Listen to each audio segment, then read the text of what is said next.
Guys, what's going on? Welcome to Serial at Midnight. My name is Heath. And I'm Bree. And this is our 5-minute non-spoiler review for the movie Spider-Man Far From Home. These Spider-Man Homecoming, Spider-Man Far From Home. I think the third one is going to be Spider-Man Home Cooking. And it's going to take place in a New Orleans kitchen. Oh, that'd be awesome. Wouldn't that be all? I'd love it. Like, I got the beignets for you, Mr. Happy. So this movie had a lot of heavy lifting to do. It had a lot of pressure on it. It is the conclusion.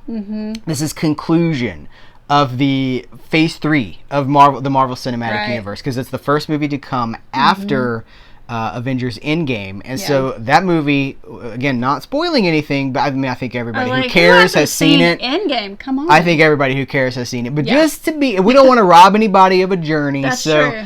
I will just say, there's so many questions that I think people are going into this with about, well, what happened with them? And then they came back in the thing, that doesn't make sense. All of it's answered, right off the bat. It's like, okay, we can do that and we'll get on with the story. Right. And it's done enough. It's definitely a Spidey story. Yes. But it has the elements of all the Marvel things that you want to know about, wrapped into it, so it answers all your questions. It's so great that Sony and Disney are functioning together. This is the functioning together gesture. Yeah. I love that. Like you said, it's a Spider-Man movie. Yay. It's a Marvel Cinematic Universe movie. Yay. My concerns going into this, I had two big concerns. One of them, I need not have been. So I was worried about Mysterio because I'm a comic book fan. I love my funny books, and Mysterio, as presented in the trailer for this movie, is given an explanation and an origin, and I was like, well, that's not. They're taking some pretty big departures with Mysterio. But you should just say you're happy with.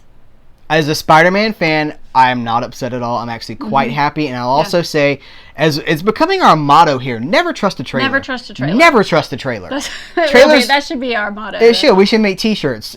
Eric Griggs Design Studio. Never trust a trailer. The trailer is designed to get our butts in the seats, and I'm learning. Just forget those guys, man. Forget trailers. Just if you want to see it, go see it.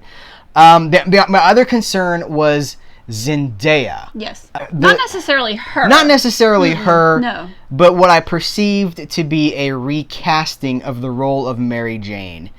And I'm still not sure if we're committing to that. Again, this is not a spoiler, but Mary Jane has historically, it's like Peter Parker. It's like it's Into the Spider-Verse. Okay, here we go. One more time. And we get the origin of Peter Parker. Right. Mary Jane is a clearly defined personality with decades of backstory. Yeah. And it's not Zendaya. It's just not. That's not who that character is. But I'm not sure that this movie is actually saying that's... They just call her MJ. And whether she's Mary Jane or not, with this movie, I was able to break away from that and to let it go. I can go for the ride. They don't need to be worried about pleasing middle-aged fanboys like me because they're telling a story. This is not comics. We've done that. There are movies with that. I'm willing to go along for the ride. And for me, that's a lot of progress. It absolutely because I am the guy who's like, well, in issue number 43, I believe you'll see that in the background there's the person. But with this one, I was just like, you know what? It works in the movie. It totally works in the movie. I liked her. Yeah, I liked her too. That's the thing. Yeah. So if I can let go of these preconceived notions that I have and just enjoy what I'm being presented, it works for me. Just go along for the ride. So, 2 post-credit sequences for you guys. First one, it's like, woo! Second one is like, huh? So, that's about all we can say about them. But serious implications coming out of these post-credit sequences. So definitely stick around for both of them. Yes, do. I don't know. I think that's about it. I highly recommend it. Do we want to rate it with our cereal spoons? Sure. 5 cereal spoon scale. Yeah. What are you gonna do? I'm gonna give it a 4.